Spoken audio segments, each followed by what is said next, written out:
And welcome to option number 2 of making a granny square. In this particular option, what we're going to do is not do a continuous round as I explained in the introduction video. And what we're going to do is turn the work and go back in the opposite direction. So we go there and then back. So we never go in a continuous circle. So option number 1, we did that. We did a continuous circle and we went around and around and around until we got to the size that we wanted to get to. And this method here, it causes the center to slightly skew. Okay, so it goes bias, they say. And so that is an option. So we also have another one here where the colors here went around in a circle.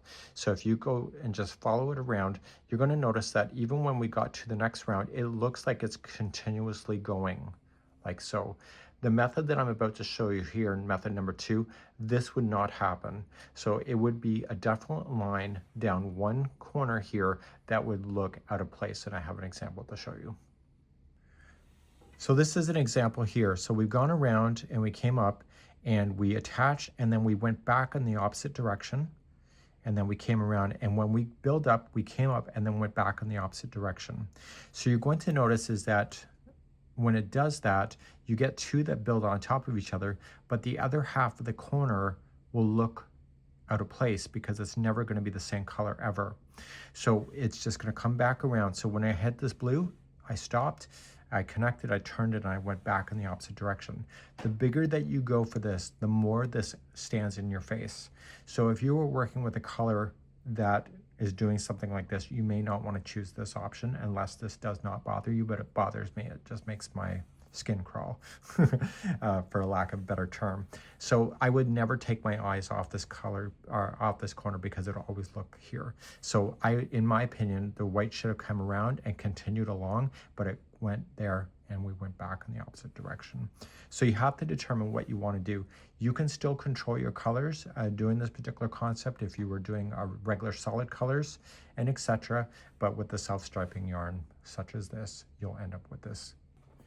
So I'm going to assume that you know how to crochet or hold your hook and do the basic of stitches. I'm going to go at a beginner pace so that you understand this concept, and I will take you through a few rounds. We're going to begin with what is called as a slip knot. Okay, so you're going to take the end of here and you're going to just wrap it over your finger twice. Open your hand and use your fingers to pinch. Take this one here and move it up over to here. I call this as the leapfrog. Take the new back one, just pinch it, pull it up, and jump over top of your finger, and this here is your starting slip knot. Okay, so let's do it again. So point over your finger. You have to make sure that the one in the front of your finger here is the loose end. It's the short end. You're going to pinch and then just take the first one, go up and over, but not off your finger, and then take your new one up and over and right off. And that's your slip knot. So if you were doing it in real time, you don't need a lot of yarn left over on the end of on the end. Take your hook and insert it into your slip knot. And when you pull, you're going to pull the yarn ball side and it's going to tighten up onto the hook. Don't tighten it to the point where you can't move it. Okay, this is not tying down something. This is just having it rest. So the anatomy of the needle, we have the head, we have the throat, we have the shaft. We always have to make sure that we're playing with the shaft because the shaft is dictating the size of the stitch. So when you see the yarn ball labels and it's telling you what size hook to use, it's based on the shaft size that matches this yarn the best. So you're going to just position your hands and pinch your knot. And I'm going to assume that you know how to hold your hook. If not, we do have tutorials available for absolute beginners of starting right from scratch. And we're going to begin our center ring. To begin the center ring, we're going to chain 4. The distance of the center of the ring varies depending on what design, but we're going to do the traditional granny today. And so the slip knot that's on here never counts as one. So you never say this is one and then start when you start as number 2. You always start fresh. So you're going to shift the hook forward, and this is called yarn over, or I say scooping it as a slang. So you push the hook backward into the yarn, turn the hook upside down, and pull through. And this is 1 of 4. You need to push the shaft so that it goes and rests right here. This is the distance of the size of the stitch. If you stay down here, you will never have consistency. You can let go of everything, reposition your hand, and do another chain. We need to do 4 of them. So pull forward, turn over, and pull through. That's number 2. Reposition, forward, yarn over, pull through, forward, reposition, yarn over, and pull through. So that's 4 chains. So I can tell that if I look at it underneath, so I see 1, 2, 3, and 4. So the slip knot disappears, so it never stays as an extra stitch. And we need to form the center ring, and how we do that is that we're going to come to this one right here. Okay, that's your 4th one away. It's your beginning one, and you're going to insert the hook into that chain.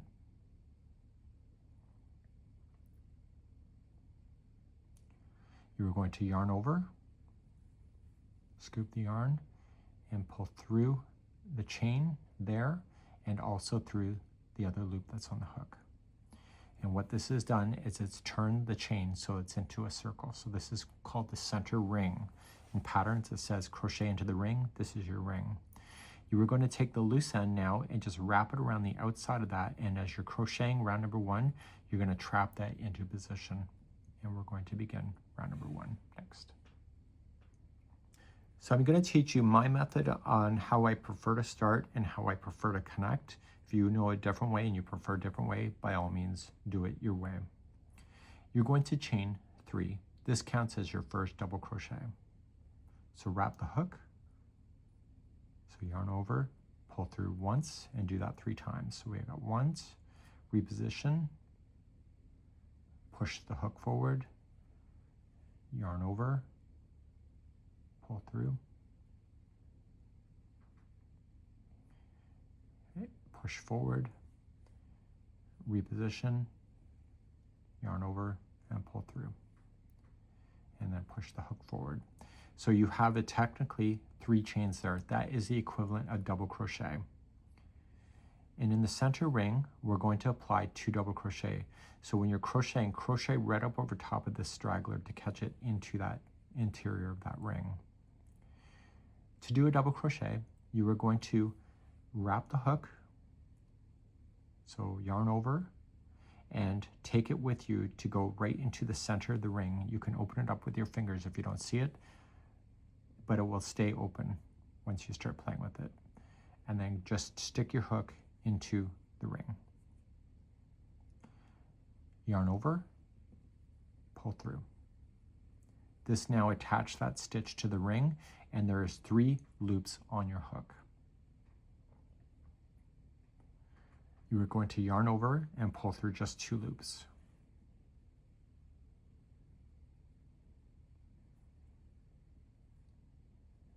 And then push the hook forward, yarn over, pull through another 2 loops. That's a double crochet. I'm grabbing the straggler so I catch it around, so it's just pinched with that ring, and you start another double crochet. So scoop the yarn, so yarning over, going into the center of the ring. Go through. Yarning over, pulling it through, and now you have 3 loops on the hook. Yarn over, pull through 2, yarn over, pull through 2. So each side of the first round has 3 double crochet. So the chain 3 equals 1, and then these 2 here. So that gives you 3. Each of these are called a post. So the double crochet, it's a post, and I'll be referencing something like that in the future in this tutorial today. To turn and make a corner for the way that I prefer to chain 2.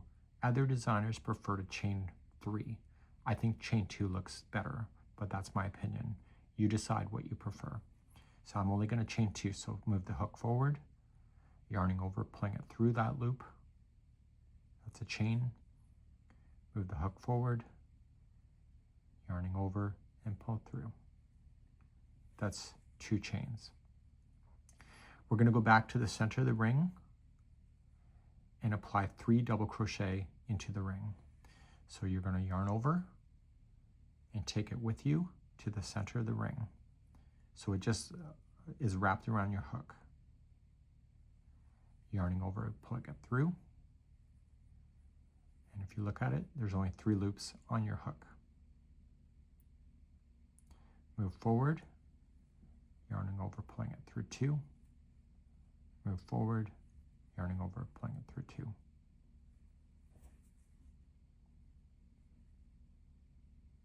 Okay, do another one. So you're going to yarn over, go into the center of the ring, take it with you, and into the ring.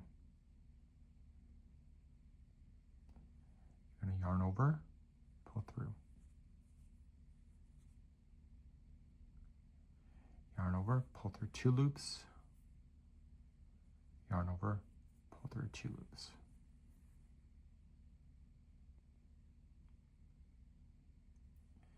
Okay, yarn over and start another double crochet, take it with you to the ring. Yarn over, pull through. Yarn over, pull through 2. Yarn over, pull through 2. So we now have our 3 double crochet that are on this side of the square. So we need to make a new corner, so we're going to chain 2.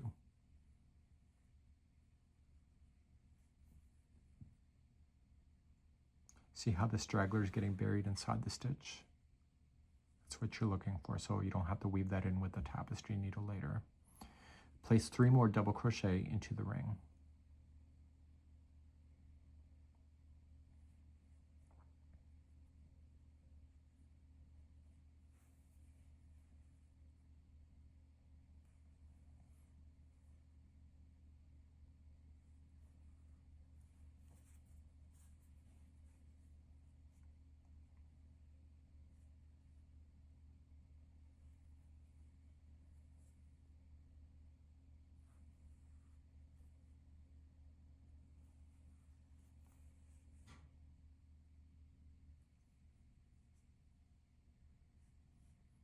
So for regular traditional granny squares, things are usually always in groups of 3. And now we have 3 double crochets on this side. So we have one side that's missing so far. So to turn the work in the corners, it's chain 2. Let me know what you decided, whether it was a chain 2 or a chain 3. There's no wrong answer, it's what you prefer. So coming into the center, 3 more double crochet.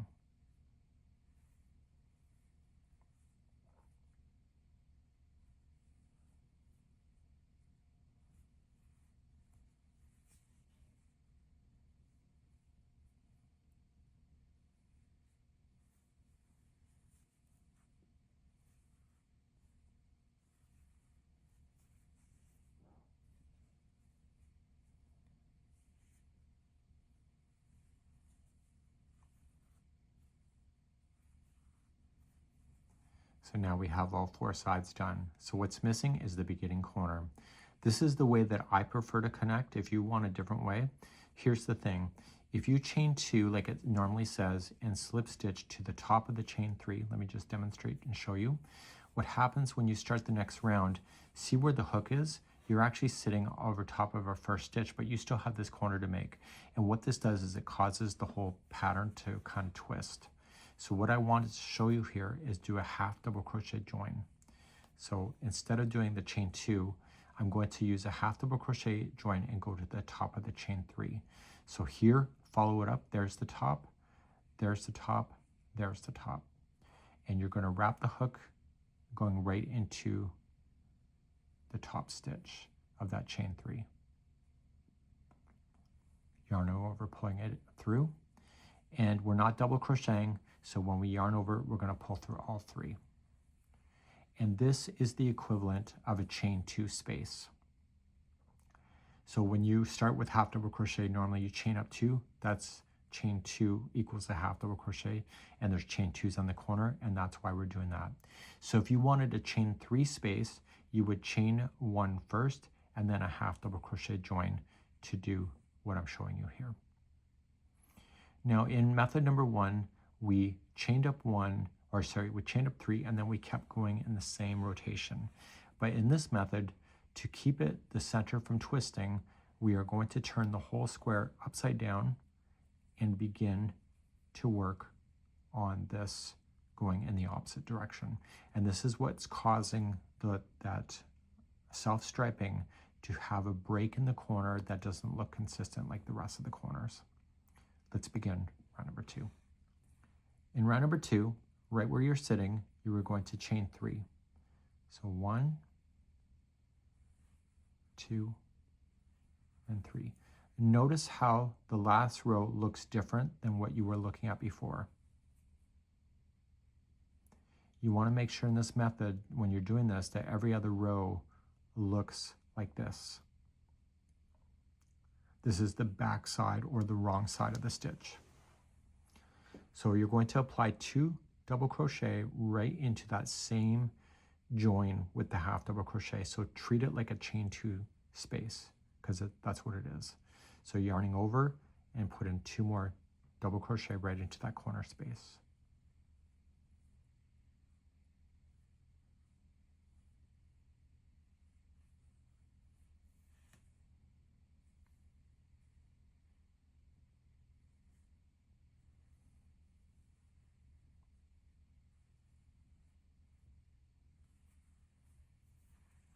Okay, so now the chain 3 plus these 2 equals the 3 that you need. Now going forward, unless you're turning a corner, there's always a chain 1 that separates these group of 3 from each other. So in this case, the corner is next. So you're going to start off by putting in 3 double crochet in there first. So yarning over and into the next space, which is the corner. And place in 3 double crochet.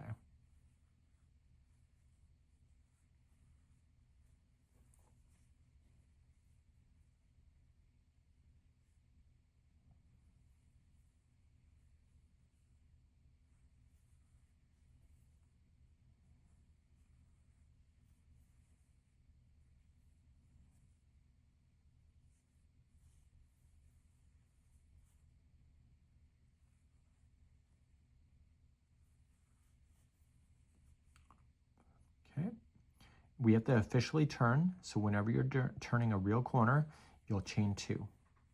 So that won't change on this pattern today. And in the same stitch, or the same space, you're going to apply 3 more double crochet to make that corner turn.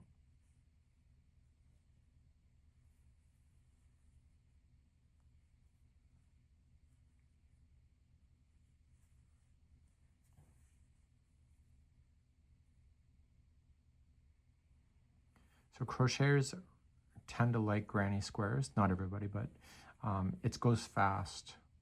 So once you get the knack of this, you can bang these out pretty quickly. The 12-inch by 12-inch for charity squares that I did takes me about 35 minutes from start to finish. In method 1 and method 2, or option 1, option 2 doesn't matter as far as timing. It's still the same thing for time. So we chain 1, and then we're going to jump to your next corner. So you see that you jumped and made this corner. Now you're making a new corner. So 3 double crochet will get you started. So every time you go around, there will be an extra space that will appear between the corners. So in this case, there was no space between the corners. Now there's 1, the next time it'll be 2, the next time is 3, and so forth. So you can make your granny squares as big as you want to go, including a whole size bedspread.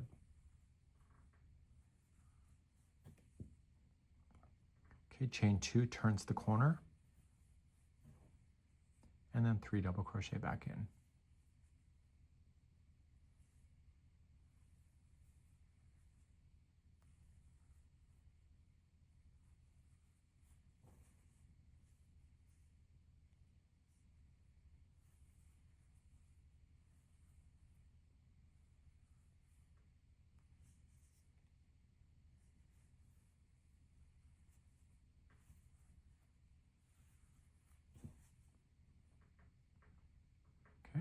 Chain 1 separates the groups of 3 unless it's a corner turn. So the next space is right here. So it's part of your next corner.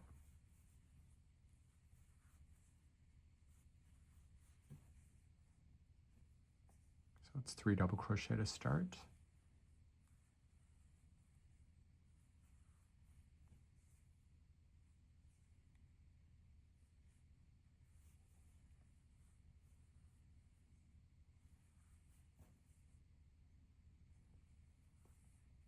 Chain 2 turns the corner and then back into that same corner to make it a corner for 3 double crochet.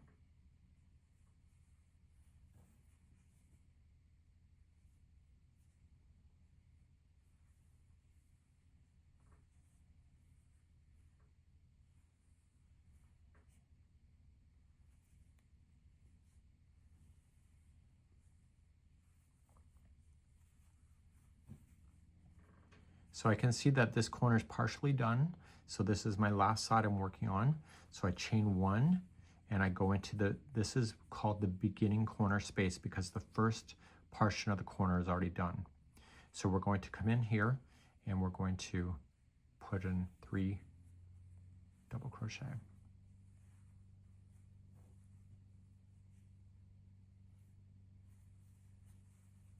I'm going to show you something on the other sample in just a second.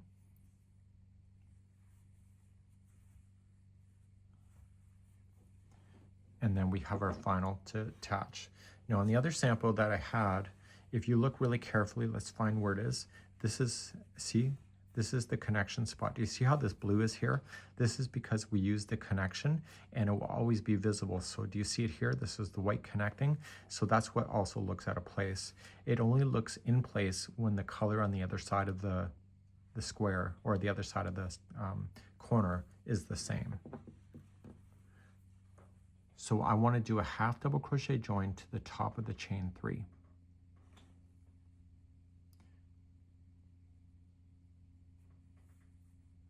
Okay, so you just go into the chain work and then pull through everything. And at the end of this, we're going to turn our work back to where we had started. Do you see how it looks different? And then we start round number 3, and I'll be doing that next. Round number 3, I've already turned it, as you saw me do, and now we're going to start a fresh round. So we're going to chain 3 to start. 1, 2, 3, and in the same corner space, this is the half double crochet join, apply 2 more double crochet in there. Wrap the hook. Take it with you to the corner. Yarn over, pull through. Yarn over, pull through 2. Yarn over, pull through 2. So that doesn't change. Do another double crochet there.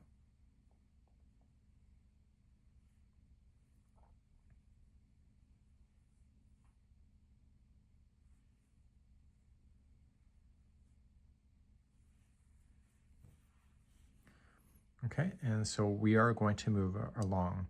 So now we have a space before the next corner. So we have to put a chain 1 will separate the groups of 3 unless you're turning an official corner. So you're going to come right into the next space.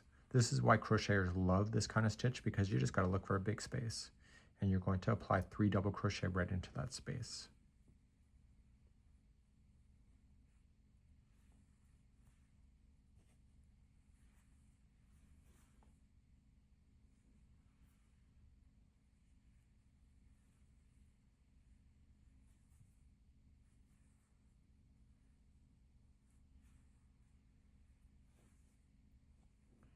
Train your eyes to see things in groups of 3, and then you won't have to excessively count.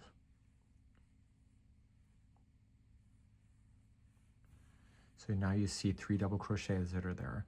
So your next space happens to be over here. To get there, you have to chain 1. As I said, there's a chain 1 that separates these groups unless it's a turn, and then you're going to put your first group of 3 into the corner.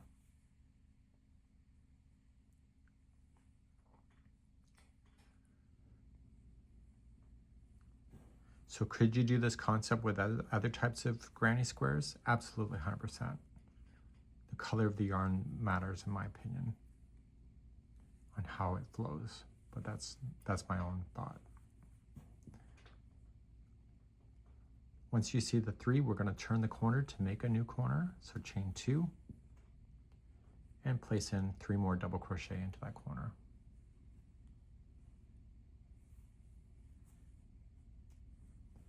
Pull through 2 and 2.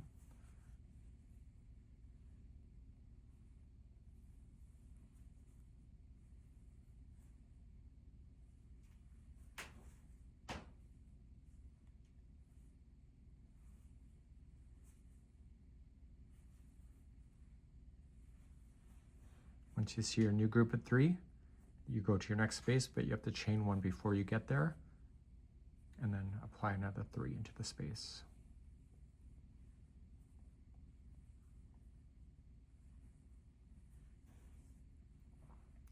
So you can actually do this concept and not have spaces. It's called solid granny squares. This is a traditional one.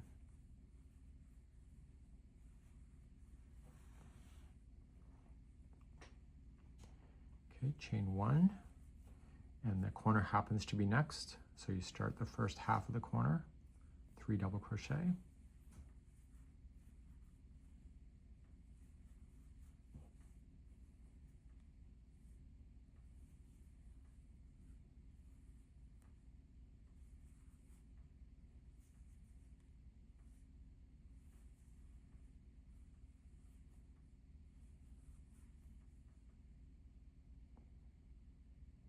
Chain 2 and 3 double crochet in the same one to keep that corner going.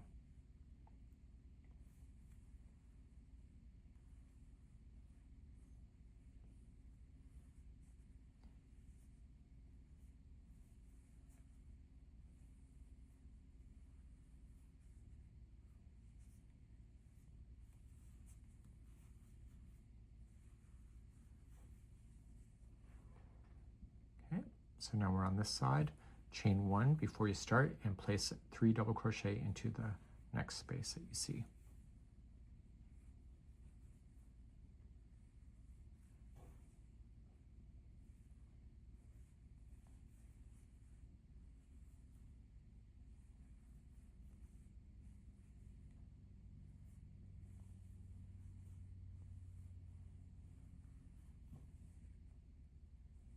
Chain 1 separates before the next one. The next one happens to be a corner. So the very first row, our first round, we had no spaces in the middle. The next round we had 1 space, and in this round we have 2. So in the next round there will be 3, and so on and so on.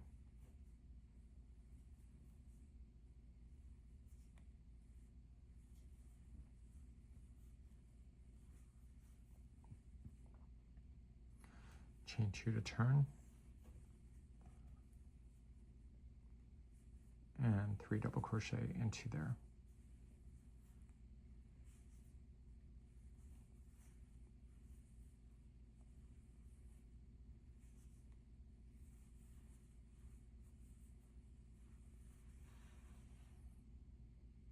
Okay, we're now on our final side. See how this looks weird? This is where we started. This is the beginning corner space. So we chain 1, go into your next space, and finish your final side. 3 double crochet into the space.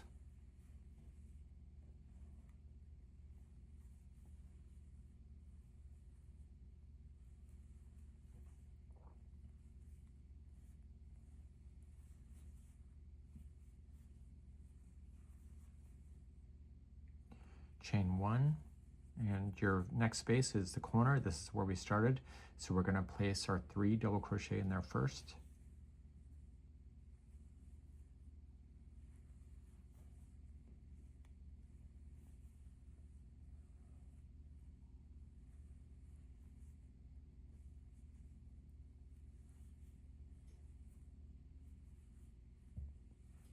And now we're ready for the finish. So to finish, it's going to be a half double crochet to the top of the chain 3.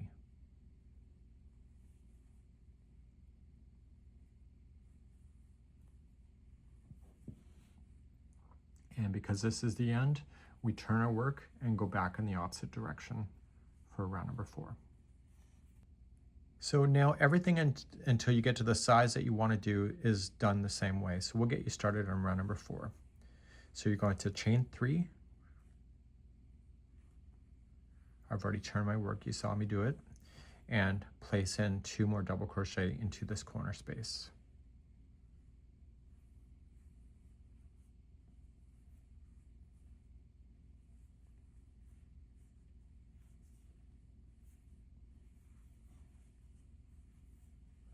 So with the chain 3 and those 2, that gives you the number 3. So the only difference in the stitch work is that there's an extra space now before the next corner. So there'll be extra every time you're going around. So chain up 1 and apply 3 double crochet into the next space.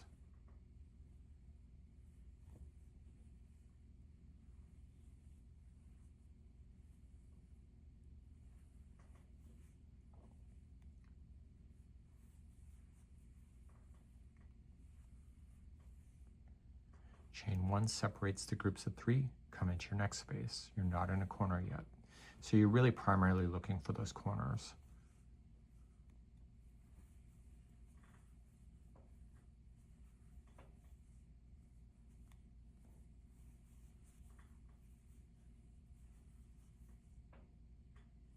Chain 1, and now your corner is next. So you do it what you know. So it's 3 double crochet at first.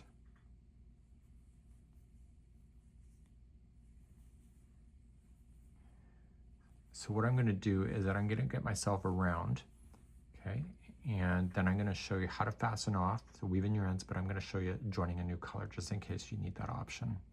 So you're going to chain 2 to turn and place in 3 more double crochet into the corner.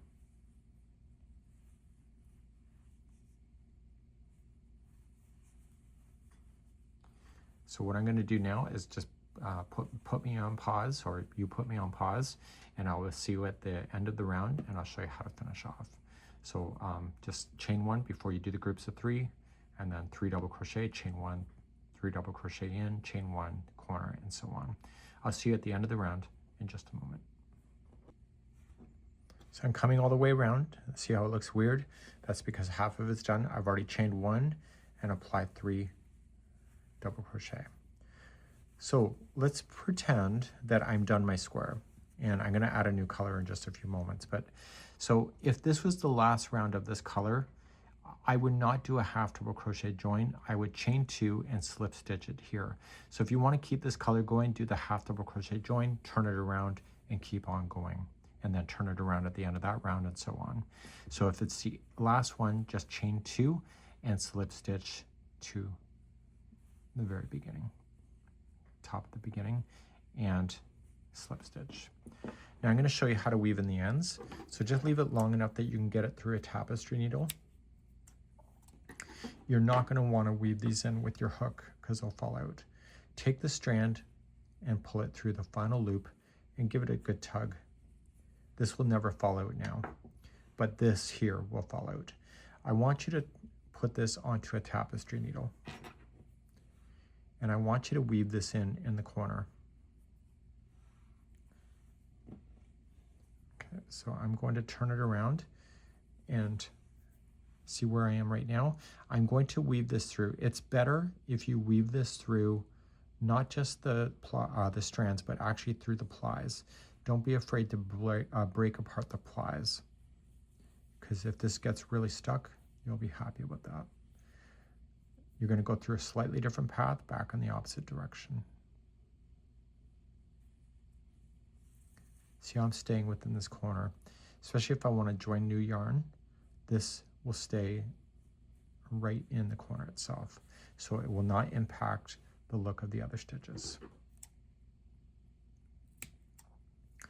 Now, this is where I finished. If you really stare at it, you can see the back, front, back, and front. See how it looks different from each other. So just study that. So if you wanted to start a new color, and right where we are, okay, this is where I finished, I can see that this is the front. So I will want to turn it before I start a new color so that I can have it keeping in a sequence of going back and forth. I'm going to join a new color and show you how that's done. To start a new color, you don't need a terribly long end. You're just going to create a slip knot and put this onto your hook. You want to go, you can use any corner that you would like to, but I'm going to use the same one that I finished off with, and I'm going to make sure that the last time, this is the wrong side of this stitch here, and this is the good side. See the difference of the way it looks? So good side, wrong side, good side, wrong side. So I want this to show that the wrong side is facing me. Yarn over, pull through, and pull through that starting loop as well. Just kind of tighten things up, and you were going to chain 3. So 1, 2, and 3. Now do you see this big honking knot and the straggler? We're going to trap that in right now so it gets stuck and you won't have to worry about it. So you're going to put 2 double crochet, and when you do that, you want to go right up over top of this to get it stuck inside.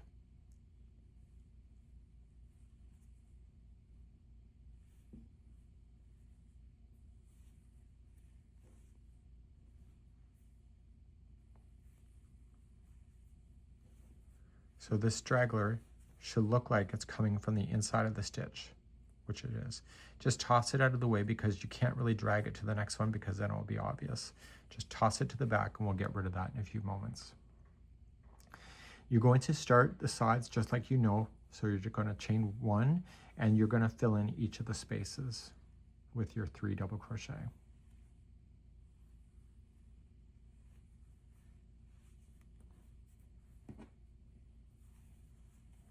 I'm going to be very curious on whether people like this type of granny square or they prefer the traditional, or they like going around. So this is preventing the center from doing a twist.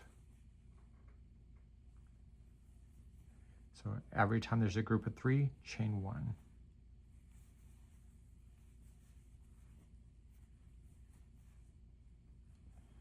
If it were me and I were you, I would make sure that the starting here is I can see it that it's the front side of this, and I would make sure that the last round is the front side. It'll look consistent.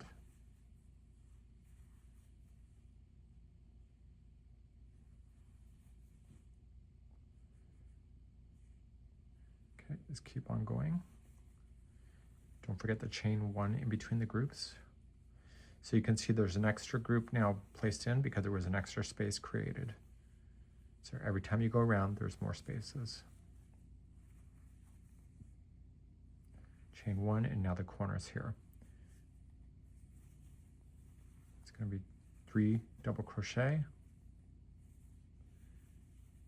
And then how many chains to turn? That's right, it's 2. So chain 2 and then 3 double crochet in. So I'm going to go all the way around off camera, and I'll be back in just a few moments. And we got to deal with the loose ends because we went over top of that one here. So we'll deal with that, and we'll be talking about that when we come back around. Just don't forget to chain 1 in between the groups of 3 unless it's a corner. Coming into my final corner, I'm placing my 3 double crochet. So if I wanted this color to keep on going, I would do a half double crochet join and then finish that, turn the work, and then start the next row. If I want to finish this off completely, I'm going to just chain 2 and then just slip stitch to the top of the first one, and then I would weave in the ends like I showed you. Now, we went over top of the stragglers from before, right here. Okay, this is a slip knot. This is going to be permanently stuck. If you prefer to use a slip or a tapestry needle, you can do so, but it is secured with a knot already. So technically, if you weren't watching me, I would just cut that and not worry about this. But if you really want that extra security, you just go into the back here. Just stay within the coloring of the yarn though. So don't interfere with the other color when you're weaving it in. Okay, and you're just gonna weave it through. And you wanna be a little bit gentle about it so that you don't change the anatomy of the stitch work. And you can secure it that way as well. And so when you compare the two squares together. So we have the one that we did the continuous around, and compared to this one, it looks different, doesn't it? I can even see it on the camera. So the front edge of the stitch is leaning upward, creating a line look, where this one doesn't have that because all of them are leaning forward.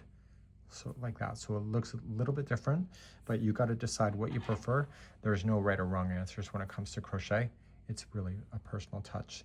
And what is your personal touch? Did you like option 1 or option 2, or do you like both or neither?